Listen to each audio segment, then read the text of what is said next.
ओम शांति। शुरुआत योग से करेंगे। सभी सावधान, अलर्ट।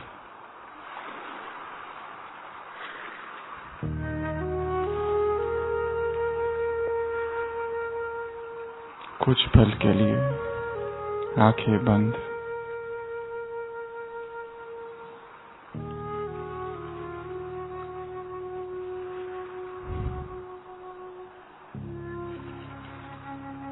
भ्रुकुटी तख्त पर विराजमान।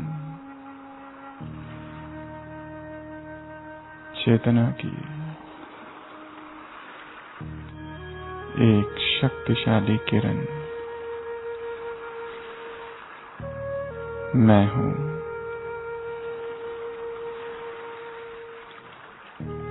संपूर्ण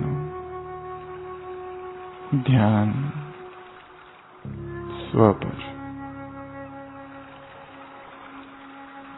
वायुमंडल अव्यक्त।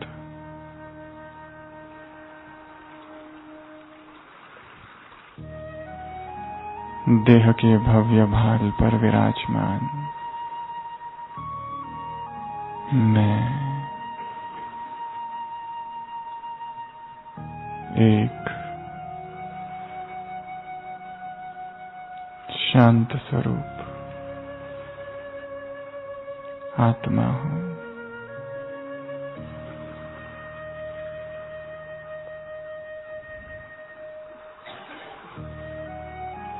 देह के भान से परे,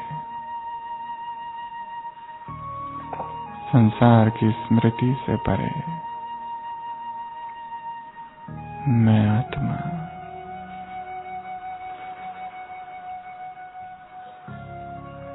धीरे धीरे उस तन को यही छोड़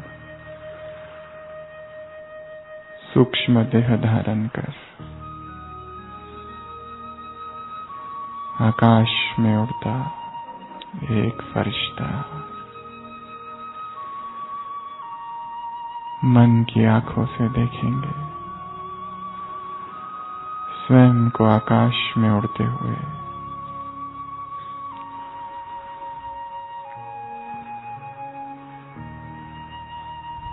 मैं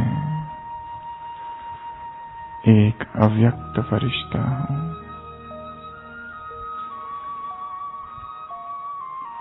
पुकार सुन रहा हूं मधुबन की। बाप दादा बाहे पसारे पुकार रहे हैं। मैं फरिश्ता विहंग मार्ग से नीलांबर से होते हुए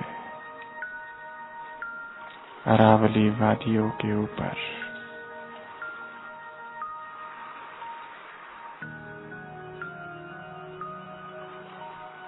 स्वयं को देखता हूं।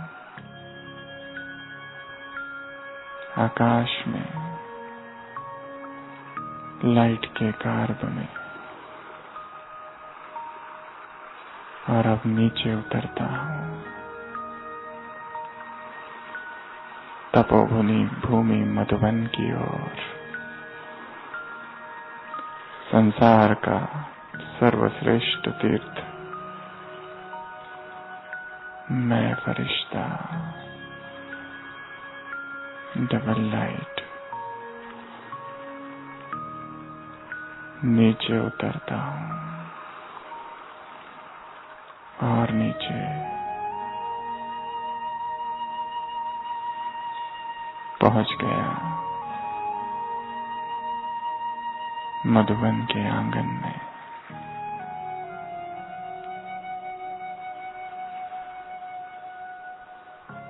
धीरे धीरे पहुंच रहा हूं शांति स्तंभ के पास। आंखें बंद और स्वयं को फरिश्ता स्वरूप में शांति स्तंभ के पास देखना है। भगवान की अव्यक्त आवाज सुनाई दे रही है। बच्चे, यदि शक्तिशाली बनना हो तो शांति स्तंभ पर आ जाना।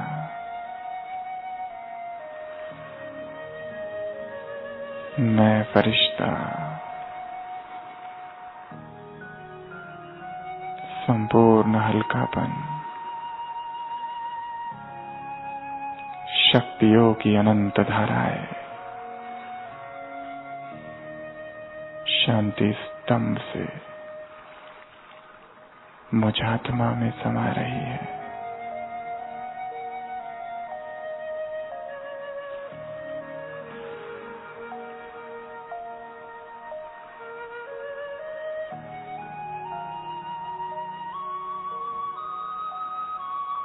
अब मैं फरिश्ता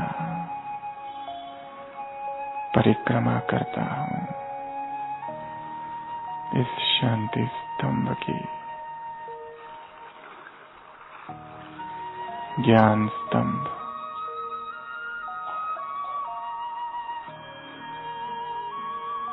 शक्ति स्तंभ, पवित्रता स्तंभ और फिर से ज्ञान स्तंभ।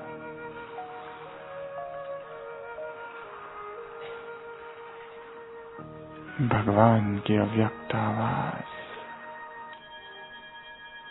फिर सुनाई दे रही है। बच्चे, जैसे तुम अभी शांति स्तंभ की परिक्रमा करते हो, एक दिन जब तुम स्वयं शांति स्तंभ बन जाओगे तो बाप तुम्हारी परिक्रमा करेगा। अव्यक्त महावाक्य कानों में गूंज रहे। मैं फरिश्ता गदगद हो रहा हूं। अंतर मन में शांति की तरंगे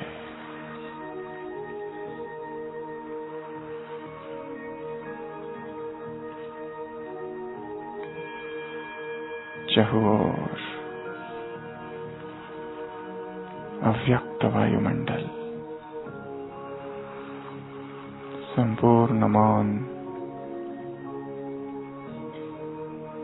आवाज से परे स्थिति,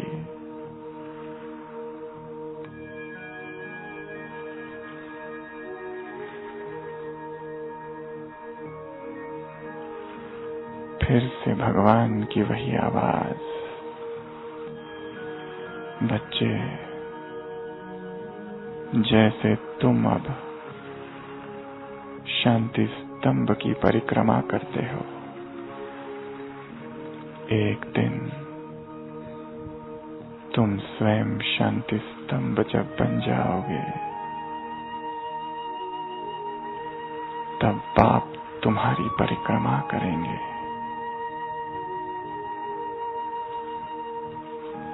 भगवान के यह शब्द अंतर मन में समा रहे।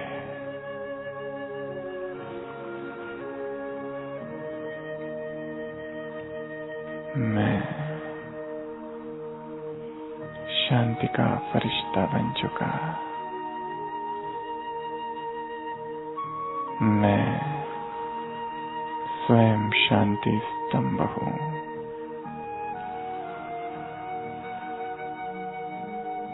मुझसे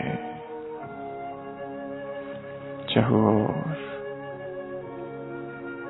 शांति की तरंगे फैल रही है।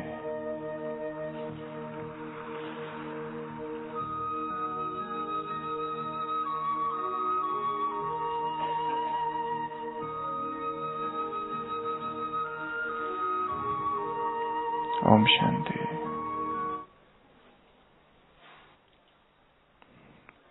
आज की क्लास का शीर्षक है आत्म क्रांति से ओम शांति। आत्म क्रांति से ओम शांति।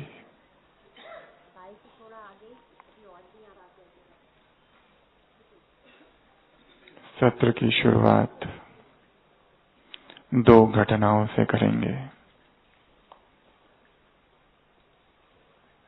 सबसे पहली घटना पश्चिम जगत के एक बहुत प्रसिद्ध डॉक्टर की है। वो डॉक्टर कर्करोग विशेषज्ञ था, कैंसर स्पेशलिस्ट, जिसने अपनी विधा में बहुत नाम कमाया था, जो कि बहुत मशहूर था और बहुत सिद्धहस्त था। बहुत सारे अनुसंधान जिसने किए थे और एक बार किसी कॉन्फ्रेंस में उसे कोई पुरस्कार, अवार्ड मिलने वाला था। यह अवार्ड बहुत महत्वपूर्ण था, संसार के कुछ गिने चुने लोगों को ही मिला हुआ, तो उसे अत्यंत खुशी थी। उसने तुरंत फ्लाइट की बुकिंग की और निकल पड़ा। एक बहुत बड़ी कॉन्फ्रेंस होने वाली थी, जहां पर सबके बीच बहुत बड़ी हस्ती द्वारा उसे वो अवार्ड दिया जाने वाला था। जिस समय वो फ्लाइट में होता है, अचानक कुछ तकनीकी खराबी के कारण फ्लाइट का इमरजेंसी लैंडिंग एक छोटे से एयरपोर्ट पर होता है और उसे बड़ा दुख होता है, क्योंकि इतना उमंग होता है, क्योंकि समय बहुत कम था। 4-5 घंटे के अंदर उसे पहुंचना था वहां पर, परंतु कुछ खराबी की वजह से वो फ्लाइट किसी छोटे शहर में, गांव में उतरा और वहां पर उसे पता चला कि अगली जो फ्लाइट है वो 10 घंटे के बाद है। जो अवार्ड उसे मिलने वाला था उसका लाइव टेलीकास्ट सारे विश्व भर में होने वाला था। उसने अब तक जो मेहनत की थी मेडिकल प्रोफेशन में, उसका वो पारितोषिक था। तो वो बहुत बेचैन होता है, क्योंकि किसी भी हाल में उसे वहां पहुंचना है। तो वो फ्लाइट के लिए वेट ना कर एक टैक्सी बुक करता है और निकल पड़ता है। वहां से 4 घंटे का रास्ता होता है। उस डॉक्टर का नाम होता है डॉक्टर मार्क, और तेजी से अपने गंतव्य की ओर बढ़ते जाता है कि अचानक मौसम खराब हो जाता है। तूफान और बारिश और आंधी आने लगती है।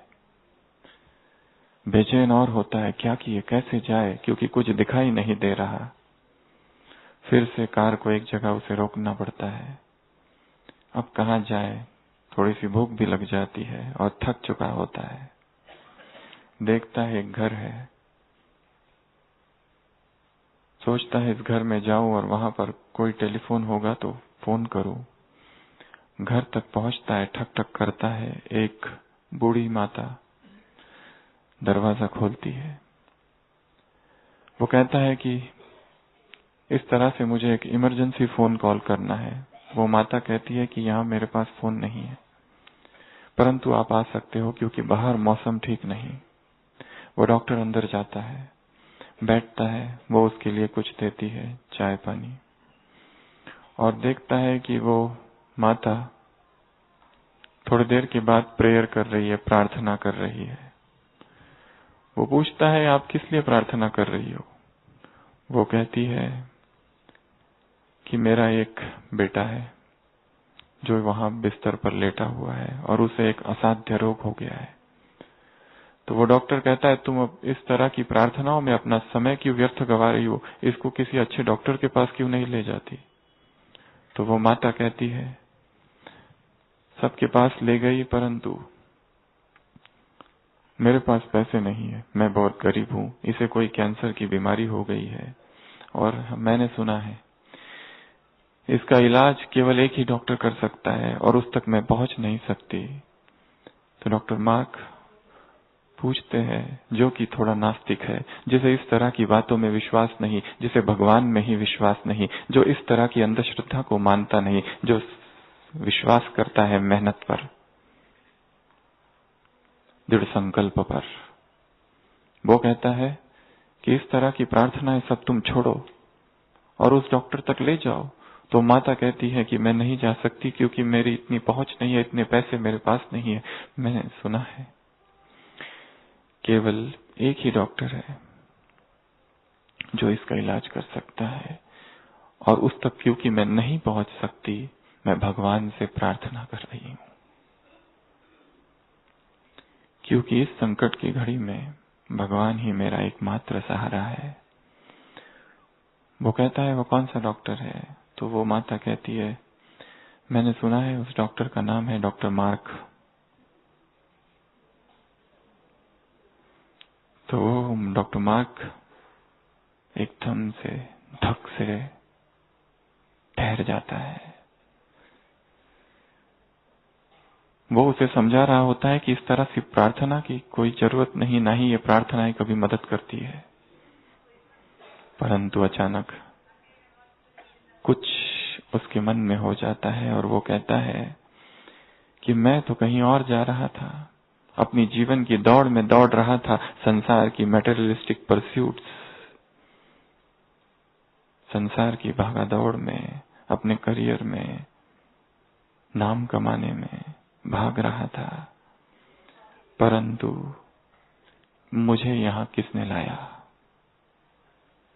कैसे वो मेरा हवाई जहाज रुक गया और इस छोटे से गांव में आना पड़ा, और कैसी वो कार चली और कैसी आंधी तूफान आ गए और फिर मैं कैसे इस छोटे से घर में आ गया, ये किसने किया? और ये पल उसके लिए क्रांति का पल होता है और वो उस माता को कहता है कि मैं ही वो हूं।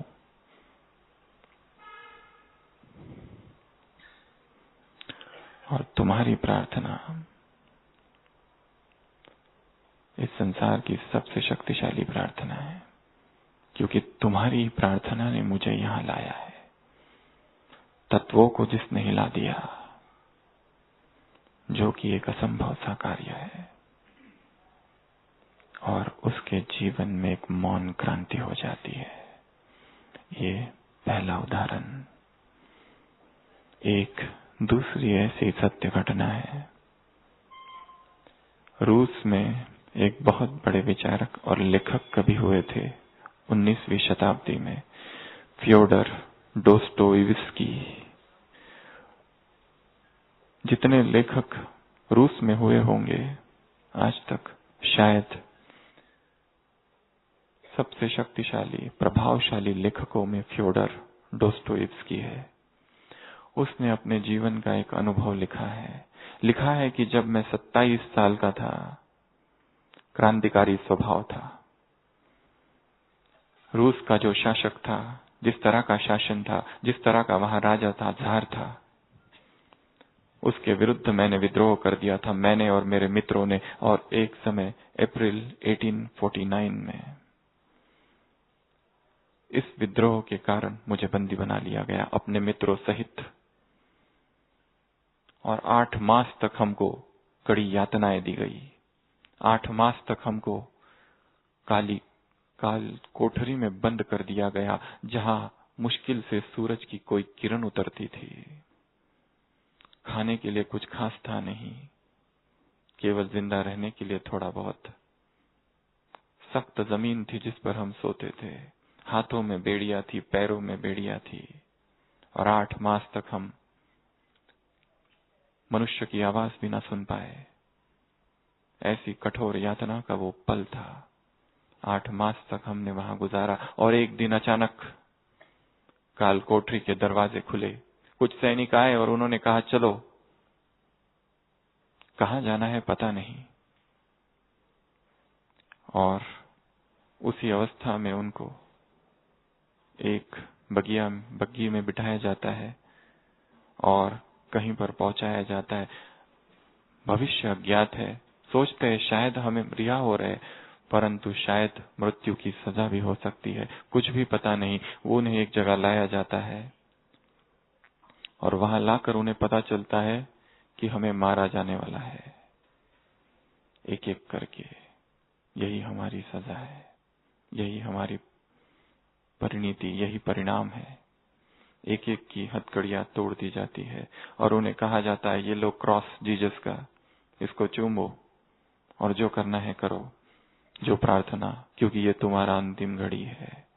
घबरा जाते हैं अंदर से, ऐसा भय कपता है, शरीर कुछ कुछ होने लगता है और एक एक को सामने लेके जाया जाता है और बंदूक लेकर, पिस्तौल लेकर कुछ सैनिक वहां खड़े होते हैं और अभी उन्हें बस मारने ही जाने वाले थे कि अचानक से एक घोड़े पर सवार व्यक्ति आता है, जार की तरफ से, राजा की तरफ से एक संदेश लेकर कि ये दोस्टोयेव्स्की और उसके साथियों को रिहा कर दिया जाता है।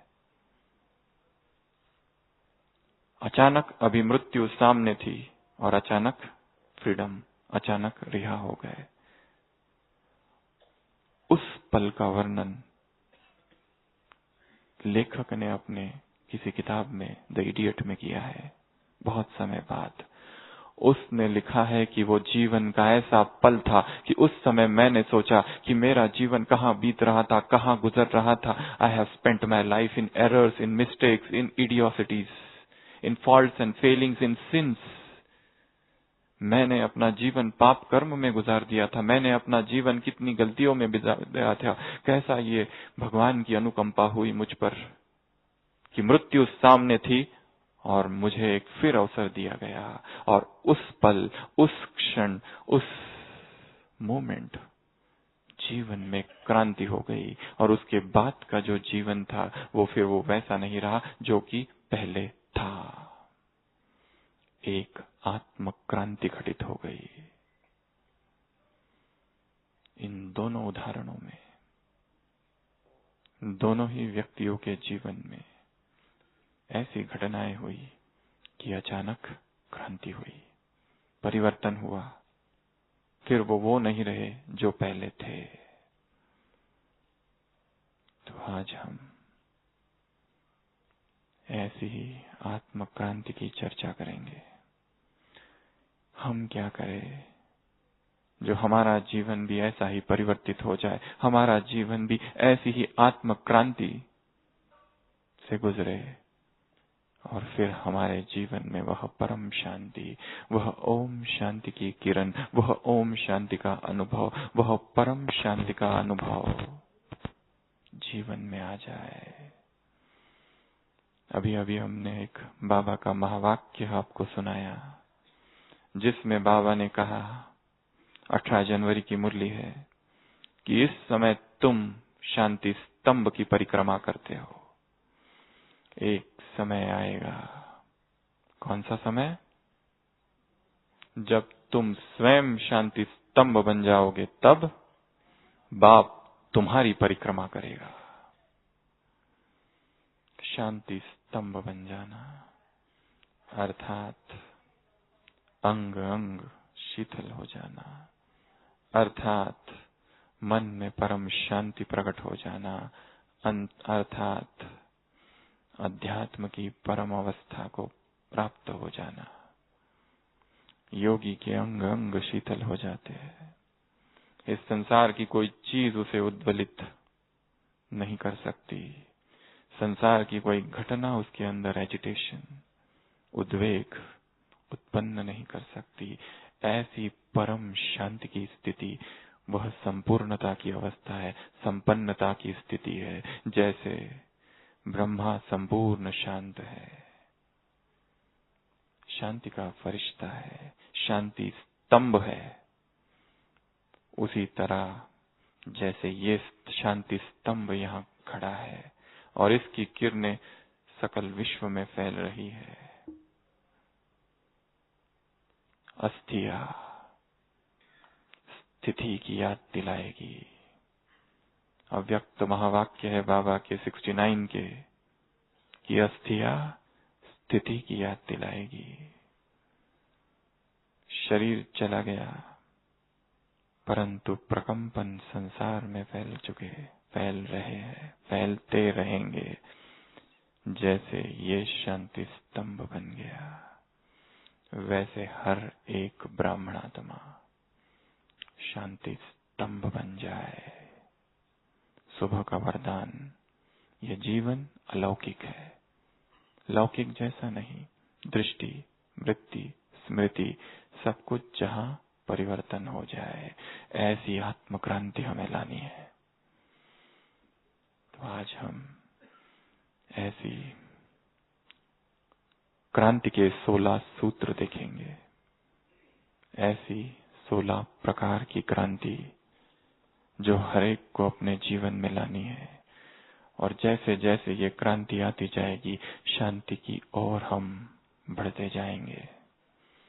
एक एक सूत्र जो शांति का है, क्रांति का है, उसे केवल सुनना नहीं परंतु इस शांति स्तंभ के प्रफुल्लित, पुनीत, परम पावन वातावरण में सुनते सुनते ही धारण करते जाना है। सुनना भी हो और सुनते समय वाक्य वाक्य में जो अंतराल होगा, जो अवकाश होगा, जो मौन होगा, जो पॉज होगा, उस पॉज में, उस अंतराल में स्वयं की चेकिंग भी साथ साथ करते जाना और क्रांति के ये सारे सूत्र स्वयं के अंदर धारण करते जाना। शांति का, क्रांति का पहला सूत्र है विचार। विचार मंथन। किसी भी बात को तुरंत स्वीकार नहीं कर लेना, सोचना। भगवान के महावाक्य है, ये ज्ञान अंधश्रद्धा का नहीं, ये ज्ञान अंधविश्वास का नहीं। बाप जो कहता है और संसार के लोग जो कहते हैं, जज करो राइट कौन है। अंधश्रद्धा से इस ज्ञान को स्वीकार नहीं करना।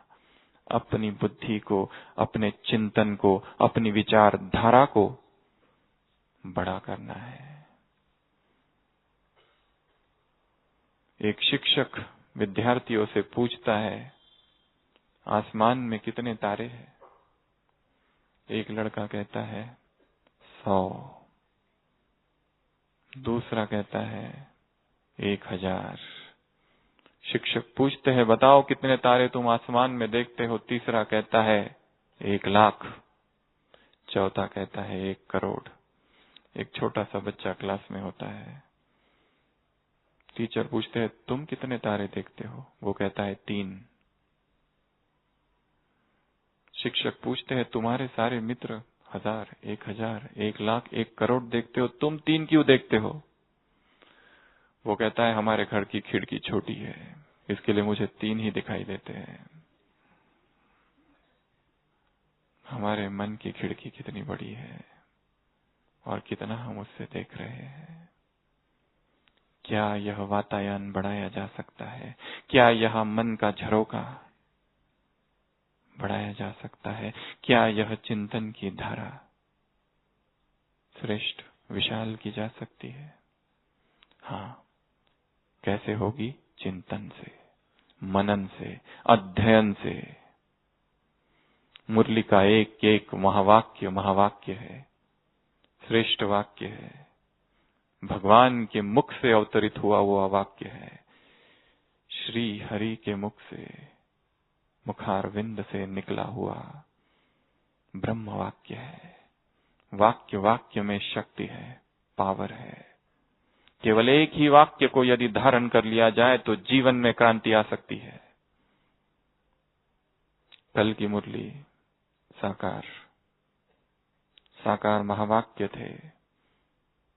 बच्चे, तुम्हें इन ज्ञान रत्नों के बीज को स्वयं में धारण करना है। कितना शक्तिशाली वाक्य है। तुम्हें इन ज्ञान रत्नों के बीज को बोना है मन की भूमि में। बहुत सारे महावाक्य गिर रहे हैं, परंतु जैसे आज सुबह की भूमि में कहा था, कलराठी जमीन है संसार। कल कहा था जैसे बच्चे घर में ना हो तो घर सूना सूना, वैसे संपूर्ण संसार सूना सूना है। ऐसी मन की भूमि पर यदि वो कलराठी है तो वो बीज नहीं उगेगा, पल्लवित नहीं होगा। इसके लिए विचार से, तर्क से, मंथन से स्वयं की इस भूमि को उपजाऊ करना है, ताकि विचार की क्रांति हो सके, संकल्प की क्रांति हो सके। और जब तक विचार नहीं होगा हर बात का, जो बाबा कह रहे हैं केवल डायरी में नोट नहीं करते जाना है, परंतु एक एक वाक्य को सोचना है। क्यों कहा गया, किस लिए कहा गया, सत्य है असत्य है, सार है असार है, मिथ्या है या वास्तविक है, क्या है। किसी भी बात को तुरंत स्वीकार कर लेना अर्थात उस बात से मुक्त हो जाना। हमें बताया गया ये आदर्श है, इनको फॉलो करना है, परंतु उस आदर्श को यदि हम भगवान बना दिया जाए, उसके गले में माला पहना दी जाए तो हम उससे मुक्त हो जाते, क्योंकि अब हमें उन जैसा बनने की आवश्यकता नहीं। ये बड़ा ही कुटिल मार्ग संसार ने हमेशा से खोजा है। जितने संत योगी महात्मा तपस्वी सन्यासी हुए हैं, उन्हीं को भगवान बना दिया, ताकि फिर उन्होंने जो किया वैसा करने की कोई आवश्यकता नहीं, क्योंकि वो दूसरे हो गए, हम दूसरे हो गए। महात्मा बुद्ध ने कभी नहीं कहा था मेरी पूजा करो। आज संसार में सबसे ज्यादा मूर्तियां उन्हीं की है। किसी मंदिर में 10,000 मूर्तियां है। उन्होंने कहा था मेरा कोई शास्त्र नहीं बनाना, उन्होंने कहा था मेरे कोई पंथ नहीं बनाना, पर उल्टा हुआ। मनुष्य दूसरे मार्ग ढूंढ लेता है पूजा का। आज सुना ना, इसके जिस्म को भी याद नहीं करना, साकार देह को याद नहीं करना, ब्रह्मा की कोई महिमा नहीं है। ब्रह्मा को माला नहीं पहनाओ, माला पहनाना अर्थात उसको अलग कर देना, फिर हमें उसके जैसा बनने की कोई आवश्यकता नहीं होती है। तो पहली क्रांति है, पहला क्रांति का सूत्र है विचार। दूसरा है आत्माभिमान। पहले 5 सूत्र होंगे तो अगले 5 सूत्र उसका परिणाम होंगे। तो दूसरा सूत्र, दूसरी क्रांति जो लानी है वो है आत्माभिमानी स्थिति और आत्मिक दृष्टि का अभ्यास। बार बार आत्मा देखना सुबह का वरदान। दृष्टि, वृत्ति और स्मृति इसको बना दो। आत्मा है या तो फिर बहन है, भाई है, बस दिन रात इसी का अभ्यास करते रहना। देह धीरे धीरे जो देह का आकर्षण है वो शिथिल होते जाएगा, विलीन होते जाएगा, नहीं तो देह खींचते जाएगा। स्वयं को आत्मा समझना और जो भी दिखाई दे रहे हैं चमकता हुआ सितारा उनको देखना, इसी का सबसे ज्यादा अभ्यास चाहिए। और यही अभ्यास सबसे कम है। क्या हम करें कि अभ्यास नेचुरल हो जाए। दूसरे भी आत्मा हमें तब दिखाई देते हैं जब हम स्वयं उस आत्माभिमानी स्थिति का अभ्यास करते हैं। मुरलिया चल रही है, अमृत वेले का समय, रात रात जाग कर अभ्यास करो। रात का समय सबसे फ्रेश, सबसे शक्तिशाली समय है। दिन में याद नहीं टिक सकती, सुबह टिक सकती है। एकांत होता है, सन्नाटा होता है, जैसे कि मर चुके हैं। ऐसा अनुभव, ऐसा डेड साइलेंस का अनुभव उस समय उस आत्मा का अनुभव। मैं देह नहीं, केवल आत्मा हूं। देह खो गया, देह विलीन हो गया, तत्व तत्व में विलीन हो गए, बच गई आत्मा। प्रातः स्मरामि हृदि संस्फुरदात्म तत्वम सच्चित सुखम परमहंस गतिम तुरियम। वह तुरिया, the fourth stage of consciousness का अनुभव केवल प्रातः स्मरामि होगा।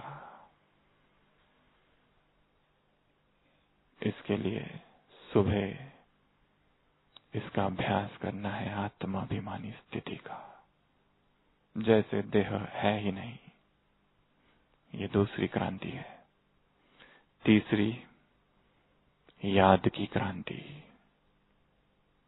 परमात्मा याद की, योग की। आज सुबह की साकार मुरली, जैसे वो आशिक माशूक, उनका प्यार विकार के लिए नहीं होता है, एक दूसरे को देखते रहते हैं, वैसे तुम बाप की याद में रहो। इतना याद करो, इतना याद करो कि संसार भूल जाए, संसार के लोग भूल जाए, देहधारी भूल जाए।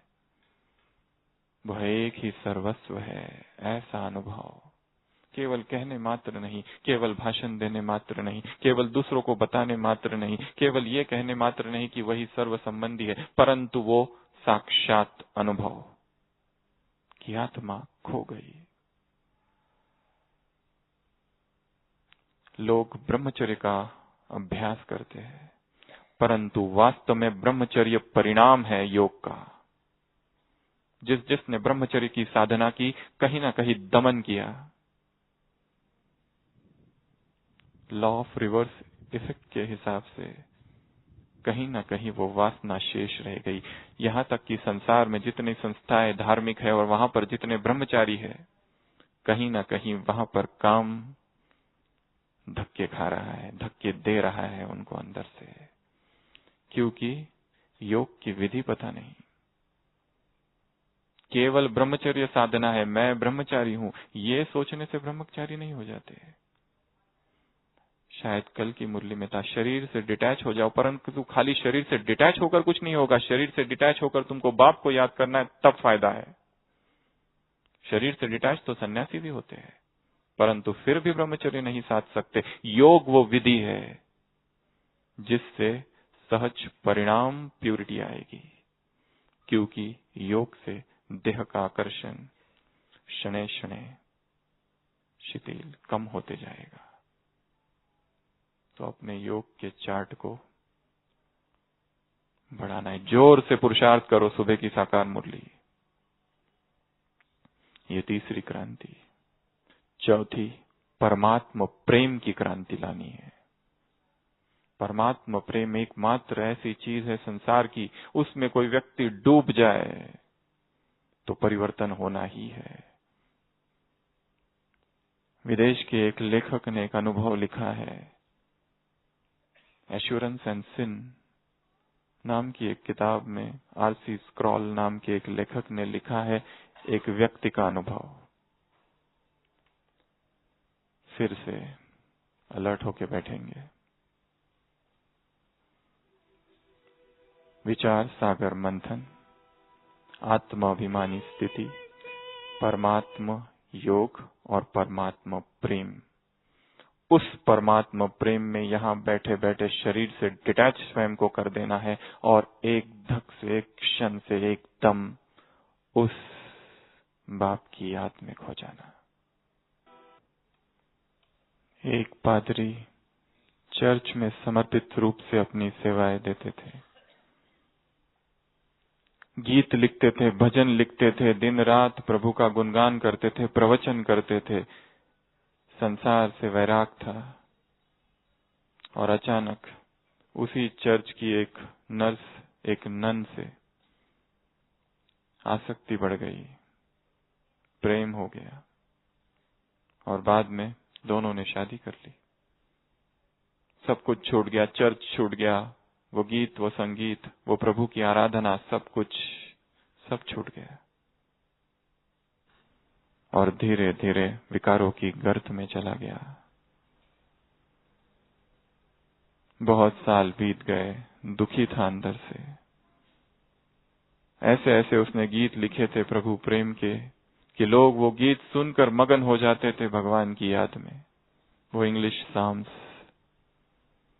और आज वो एक पापमय जीवन व्यतीत करता था और एक दिन एक टांगे में बैठकर कहीं जा रहा था, पेरिस की एक सड़क में, रात का समय था। एक महिला वहां आके बैठी उसी टांगे में और वो दोनों जाने लगे।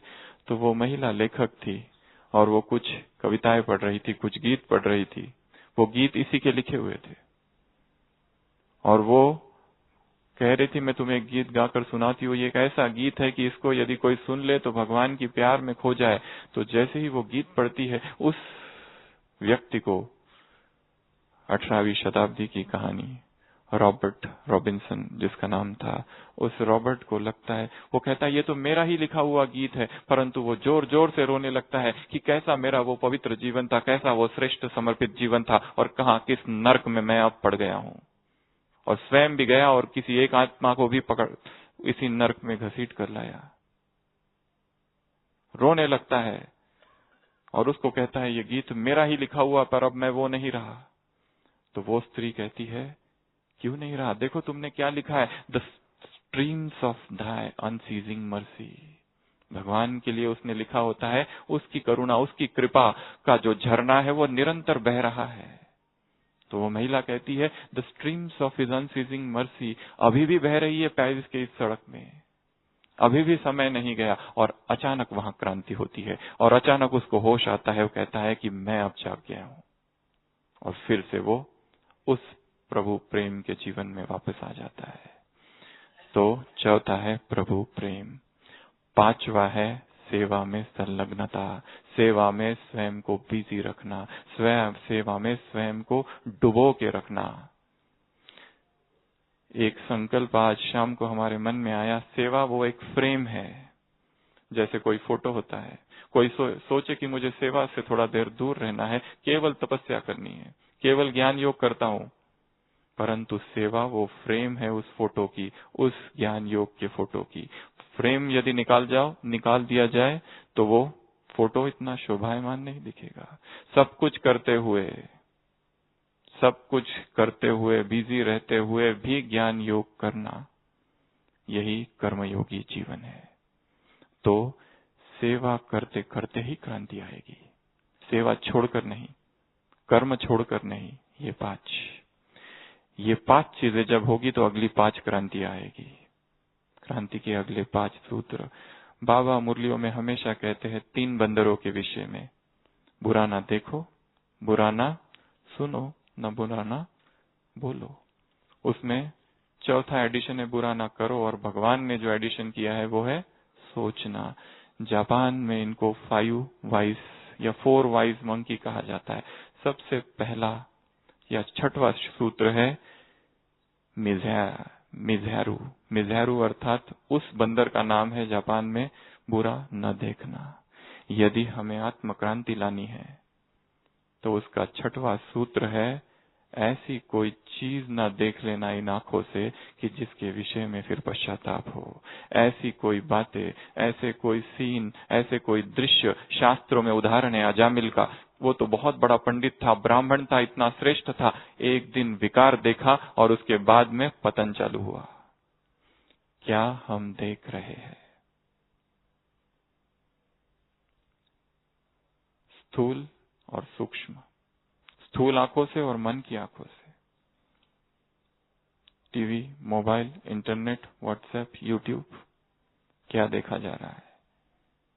क्योंकि जो देखेंगे वो अंदर जाएगा और संस्कार बनेगा धीरे धीरे। इसके लिए ऐसी कोई चीज नहीं देखनी है जो डाउटफुल है, जिसमें विकार का अंश भी है, क्योंकि चिंगारी की आवश्यकता है, जन्म जन्म के पाप सिर पर है। 6वां सूत्र है बुरा न देखना। तो देखना क्या? देखना है तो प्रभु की लीला, देखना है तो वो देखो, उसका वो रूप कितना सुंदर है, उसका ये यज्ञ कितना सुंदर है, उसका ये परिवार कितना सुंदर है। 7वां सूत्र है सुनना। क्या हम सुन रहे हैं? ग्लानि की बातें, परचिंतन की बातें, संसार का मनोरंजन, संसार के गीत, संसार के सॉन्ग्स, वो जो भी सुनोगे, सुनने का भी प्रभाव पड़ता है। भगवान के वचन अमृत तुल्य है, वो न सुनकर यदि कान और बातें सुनने के लिए लालायित है तो प्रभाव पड़ेगा। सुनने की क्रांति है, केवल शुभ ही सुनना। तीसरा है, दूसरे का नाम है किकेदारू, उस बंदर का नाम जापान में। तीसरे का नाम है बोलना।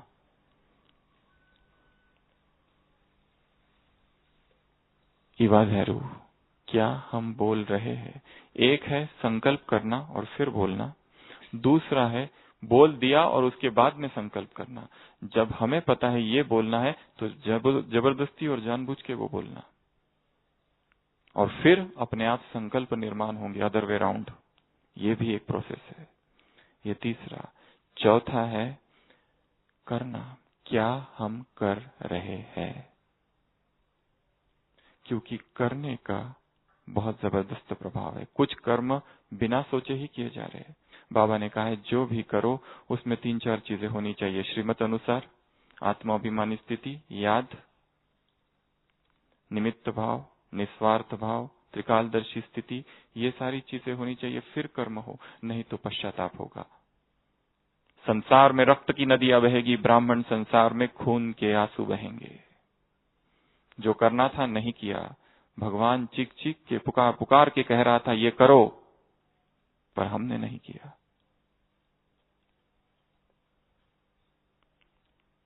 ये सारी चीजें अशुद्ध भावनाएं निर्माण करती है। देखना सुनना आज कहा ना फ्लू की तरह है। पांचवा है सोचना, संकल्प। क्या हम सोच रहे हैं? विचार की क्रांति में यहां है सोच की क्रांति। ओमेवा जहरू, ये 5 चीजें हम आज बता रहे हैं। 5 पहली चीजों का परिणाम होगी। वैसे तो संकल्प बीज है, परंतु योग करते रहो तो अपने आप शुद्ध संकल्प आते जाएंगे। विचार करते रहो, चिंतन करते रहो, मनन करते रहो तो नए संकल्पों की रचना होगी। सेवा में संलग्न रहो तो अपने आप नए संकल्प आएंगे। तो पहले 5 और ये 5, ऐसी ये 10 क्रांति के सूत्र। 11वां है वैराग। जब तक अंतर मन में वैराग नहीं संसार के प्रति, तब तक इस अध्यात्म पथ में उन्नति हो ही नहीं सकती। जो मन संसार से लगा हुआ है, अटैच है, पकड़े हुए है संसार को, वो आगे नहीं जा सकता। आसक्तियां है, बंधन है, कैसे जाएगा? इसके लिए कल कहा था विष है, काम विकार, पॉइजन है। इस पॉइजन की वजह से संसार कब्र दाखिल हुआ है। आज कहा है सरसों मिसल आत्माएं भरी पड़ी है यहां पर। संसार से, व्यक्तियों से, वैभव से, साधनों से, सफलता से, समय से, इनसे भी सूक्ष्म वैराग चाहिए, नहीं तो फंसेंगे और आगे नहीं बढ़ सकेंगे। ये क्रांति का 11वां सूत्र है। फिर अगली 3 बातें हैं जो जुड़ी हुई है। पहला विजुअलाइजेशन, मानस दर्शन। दूसरा क्रिएटिविटी, और तीसरा माइंडफुलनेस। ये अगली 3 पॉइंट्स है। पहला है मन की आंखों से देखना। एक है स्थूल आंखों से देखना, पर उससे अधिक, कई गुना अधिक शक्तिशाली है मन की आंखों से देखना। कल की मुरली में था, मम्मा ने कोई साक्षात्कार नहीं किया, परंतु आगे गई। क्या किया फिर? विजुअलाइजेशन, अपने संपूर्ण स्वरूप को देखना। ये मैं हूं और मैं वो बन रहा हूं, बन गया हूं, बन चुका हूं। उसको मन की आंखों से विजुअलाइज करना। जो भी मैं बनना चाहता हूं, ये विकार है, काम विकार है, क्रोध है, लोभ है, मोह है, अहंकार है, अपने आप को वो देखना कि इससे वो मुक्त है। अभी कंफ्यूजन है, अभी रोने के संस्कार है, अभी दुख के संस्कार है, पीड़ा के संस्कार है, दर्द के संस्कार है। अभी शरीर में कोई रोग है, अपने आप को देखो, ये मैं हूं जिसका शरीर संपूर्ण निरोगी है। तो निरोग आकर्षित होगा, आकर्षण का नियम कार्य करेगा, लॉ ऑफ अट्रैक्शन आएगा, जो संकल्प मेरे वैसा ही मैं बनूंगा। तो विजुअलाइज करना, देखना, किससे? स्थूल आंखों से नहीं, मन की आंखों से। दूसरा बताया क्रिएटिविटी, रचनात्मकता लानी है, नई चीज करनी है, आज तक जो किसी ने नहीं किया, आज तक ये सेवा में किसी ने कोई सोचा नहीं, वो सोचना है। लास्ट संडे की जो मुरली थी, दीदी के महावाक्य, दीदी का विशेष बोल कौन सा था? कुछ नया करो, कुछ नया करो, कुछ नया करो, कुछ नया करो। जो योग में अभी तक नहीं किया वो आज करो, जो ज्ञान में अब तक नहीं किया वो आज करो, जो तपस्या में आज तक नहीं किया वो अब करो, जो संबंधों में आज तक नहीं किया वो अब करो। नवीनता, क्रिएटिविटी, ज्ञान, योग, धारणा, सेवा, सभी बातों में। और तीसरी बात है माइंडफुलनेस, होश, जागरण। जो भी चीज हम करें वो जागते हुए करें। चल रहे, उठ रहे, घूम रहे, भोजन कर रहे, पानी पी रहे, परंतु होश में, छोटे छोटे होश का अभ्यास करना है। मैं इस समय पानी पी रहा हूं, मैं इस समय भोजन कर रहा हूं, ये जागरण की अवस्था है। क्योंकि जैसे ही मन सो जाता है, दिवा स्वप्न, डे ड्रीमिंग में चला जाता है, या तो अतीत में भागता है या भविष्य में जाता है, कल्पनाएं करने लगता है कुछ के कुछ, समय वेस्ट। होश में रखना है। माइंडफुलनेस टेक्निक्स क्या क्या है, इसके विषय में पढ़ना है, जानना है, समझना है। अवेयरनेस, माइंडफुलनेस, जागरण, होश। छोटे से छोटा कार्य जाग कर करना है। नहाने से लेकर तो भोजन बनाने से लेकर तो सब कुछ जाग कर। अभी बैठे हैं, मैं क्लास सुन रहा हूं, सो नहीं जाना बीच में, मन न सो जाए, जागरण। छोटे छोटे जागरण बड़ा जागरण लाएगा। क्योंकि गलती तब होती है जब हम मूर्छित हो जाते हैं। एकदम से क्रोध क्यों आता है? क्योंकि मूर्छित है उस समय। परंतु उस समय जागरण के लिए बड़ी साधना चाहिए। इसके लिए छोटे छोटे जागरण करने हैं, ताकि बड़ा जागरण हो जाए, महाजागरण। तो ये 3 सूत्र। अंतिम 2, 15वां, प्रकृति। जब तक प्रकृति, मौन और एकांत, ये 3 चीजें जुड़ी हुई है। प्रकृति के सानिध्य में जाना, मौन में प्रवेश करना, एकांत का अनुभव, सेवन करना, उस मौन में मौन क्रांति होगी। जीवन में जो जो परिवर्तन आता है एकांत के क्षणों में आता है। रोज की दिनचर्या में ऐसा कुछ समय निकलना है जिसमें स्थूल रूप से भी हम अकेले हैं।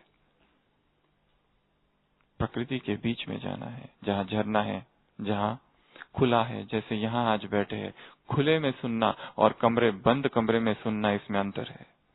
खुले में मन खुल जाता है, खुल जाता है और खिल भी जाता है। तो प्रकृति, मौन और एकांत।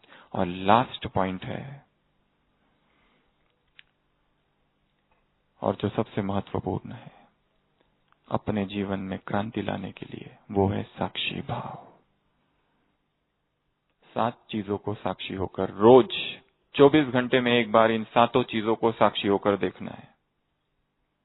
आज सुबह की साकार मुरली, तुम्हें इस ड्रामा को साक्षी होकर देखना है। पतंग उड़ी, शूट हुआ, पत्ता हिला, शूट हुआ, शूट हो रहा है, पर तुम्हें क्या करना है? साक्षी होकर देखना है। तो अंतिम क्रांति है साक्षी की। सबसे पहले स्वयं को साक्षी होकर देखना, आत्मा को। दूसरा, दूसरी आत्माओं को साक्षी होकर देखना। तीसरा, इस ड्रामा को साक्षी होकर देखना। चौथा, प्रकृति को साक्षी होकर देखना। पांचवा, माया ने कैसे कैसे रूप बदला है मेरे जीवन में या फिर सृष्टि में, उसको साक्षी होकर देखना। छठवां, समय को साक्षी होकर देखना। और अंतिम, स्वयं भगवान और उसके जो कर्तव्य है, उसका जो पार्ट है, उसको ही साक्षी होकर देखना। कहा तो भगवान हिस्ट्री हॉल, और फिर मेडिटेशन हॉल, और ओम शांति भवन, और फिर डायमंड हॉल, और अब क्या पार्ट चल रहा है, कैसे भगवान ने अपना पार्ट बदला है, क्या हो रहा है उसके पार्ट के साथ, और हम क्या कर रहे हैं। भगवान आ गया, अभी भगवान जा रहा है बोलने का समय है।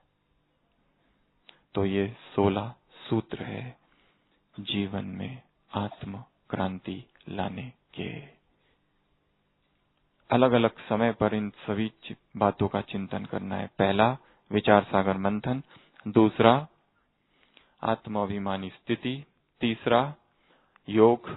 चौथा, परमात्मा प्रेम को बढ़ाना है। क्या हम करें कि जिससे भगवान का प्रेम बढ़ जाए। बाबा का प्यार अर्थात 7 चीजों से प्यार। बाप का प्यार अर्थात मुरली से प्यार। बाप से प्यार अर्थात यज्ञ से प्यार। बाप से प्यार अर्थात परिवार से प्यार। बाप से प्यार अर्थात श्रीमत से प्यार। बाप से प्यार अर्थात उसके राजयोग से प्यार। बाप से प्यार अर्थात उसकी सेवा से प्यार। ऐसी ये 7 चीजें हैं। कोई ये नहीं कह सकता केवल मेरा बाबा कहने से नहीं होगा। यज्ञ से प्यार करना पड़ेगा, इस परिवार से प्यार करना पड़ेगा, मुरली से प्यार करना पड़ेगा, श्रीमत से प्यार करना पड़ेगा। तब कहेंगे कि भगवान से प्यार है, नहीं तो वो दिखावा मात्र है, दंभ है, आडंबर है। तो परमात्मा प्रेम और सेवा में संलग्नता। फिर 5 बंदर, न बुरा देखना, न सुनना, न बोलना, न करना और न ही सोचना। 5 के बाद वैराग अपने जीवन में फिर लाना है।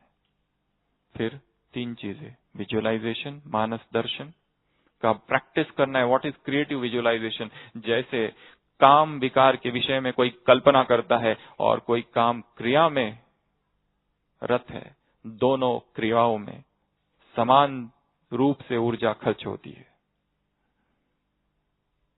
कल्पना, सेंसुअल फैंटेसीज सबसे बड़ा रोग है आज युवकों में।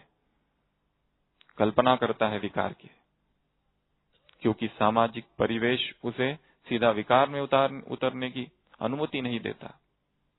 इसलिए कल्पना से अपने अंदर आंतरिक भोग करता है, परंतु वो भी ऊर्जा का हाथ है, ऊर्जा नष्ट होती है उससे। इसके लिए क्रिएटिव स्पिरिचुअल विजुअलाइजेशंस करने हैं। अगला, क्रिएटिविटी लानी है और माइंडफुलनेस, होश। लास्ट 2 कौन से? प्रकृति का सानिध्य, मौन का समय, मौन का अंतराल और एकांत।